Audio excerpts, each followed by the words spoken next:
morning, good evening. Thank you for participating in our online forum. And I would like to talk today about therapy-relevant tumor cell characteristics of the circulating cells and how they can be used to support cancer therapy. First, I would like to go into some basics. 90% of all carcinomas are of epithelial origin, and these can disseminate or release cancer cells into the bloodstream. We call them circulating epithelial tumor cells, or others call them CTC. And these cells are the ones that are capable of forming metastases. Our approach can be subsumed among the liquid biopsy approaches. It's minimally invasive and it enables the detection, in our case, of living circulating tumor cells. We have different ways to look at these cells. We can count them and we can then follow the cell numbers over time during different treatments. We can also test a therapeutic substance in advance to its use on these living tumor cells. We can determine the tumor cell characteristics, which can change during the course of disease.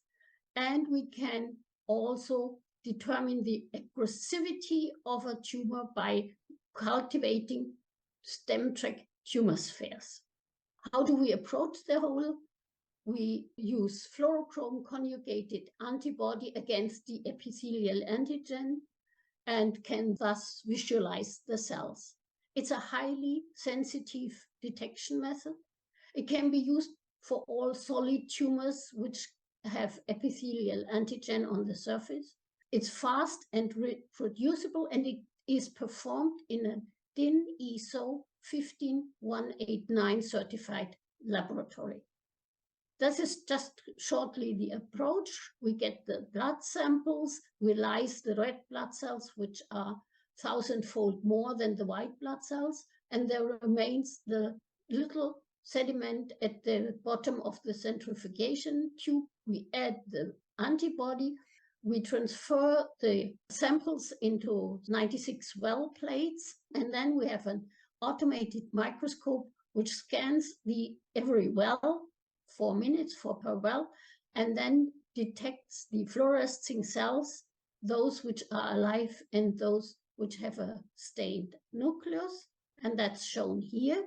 The live cells have a nice nucleus, well-defined staining. There are some cells which are not clearly distinguishable as live without a nucleus, for example, so we do not count these cells.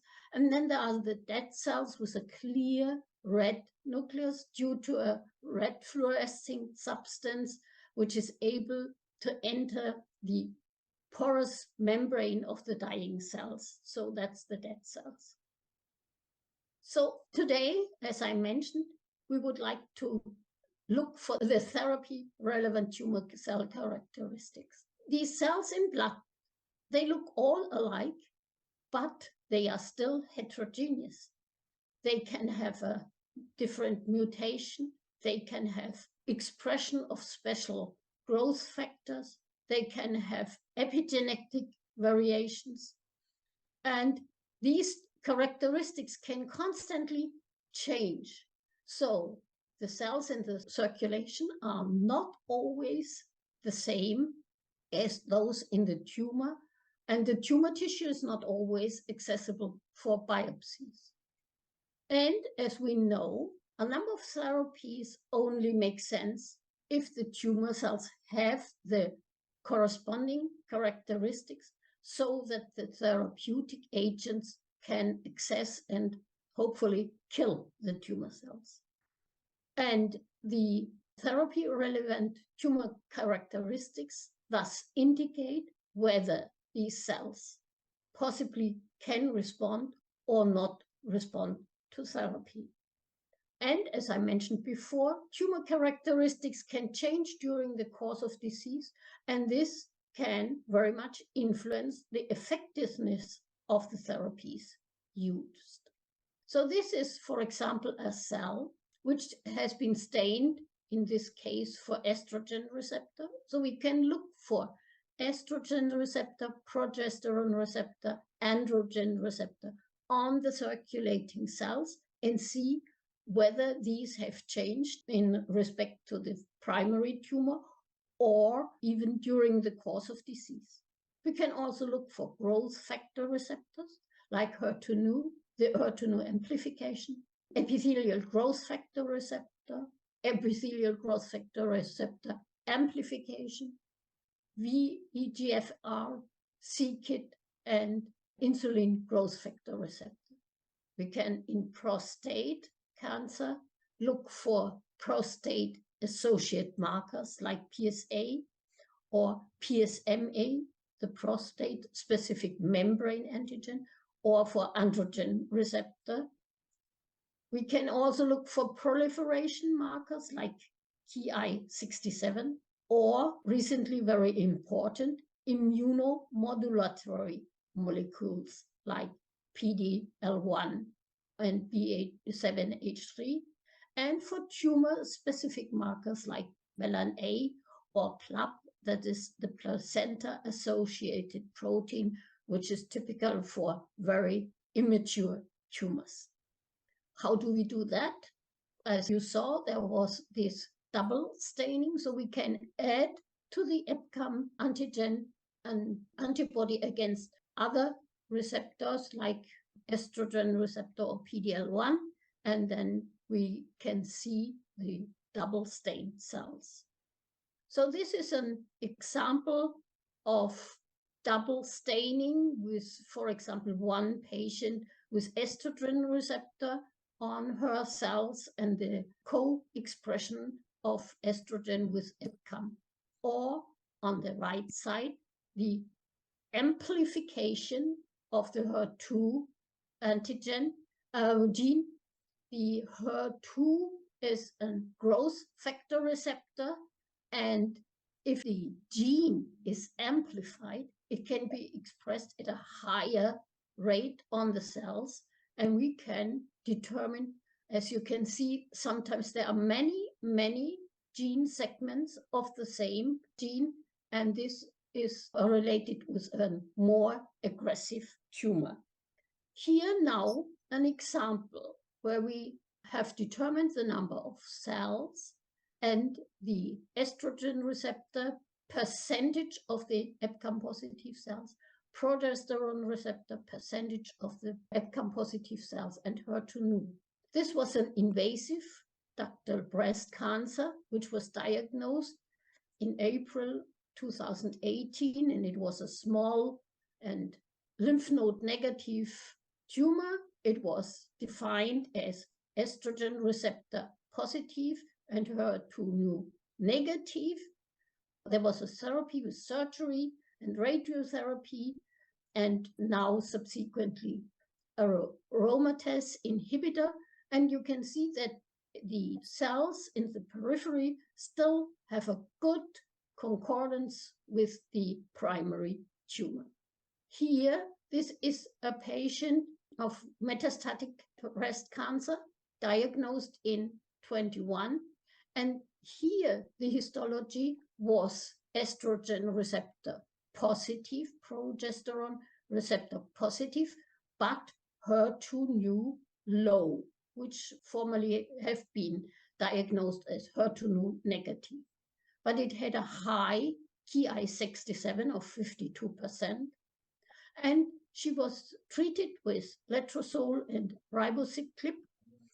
And due to the fact that in the MINDTRACK analysis, 95% of the cells were HER2/neu positive, she started herself trastuzumab treatment in April 21, and as you can nicely see, that the cell numbers decreased in response to the trastuzumab. There was concordance with the primary tumor regarding the HER2 status. And after adjustment of therapy with trastuzumab, cell numbers in the periphery fell, and there was also a clinical response. So we can see that in most patients where the tumor had estrogen, for example, positive tissue, also the circulating tumor cells were positive, but in some they are also negative. Whereas in estrogen receptor negative tumors, very often the circulating tumor cells are estrogen receptor positive. In most patients with primary negative estrogen receptor, progesterone receptor, or HER2, at least 1% of the circulating cells were positive for these markers, whereas in estrogen receptor negative, progesterone receptor negative, in HER2 not negative, often 100% of the CTCs are positive for these markers. So there is a difference between the circulating cells and the primary tumor. And since the therapy is adapted to the primary tumor, it can be not effective.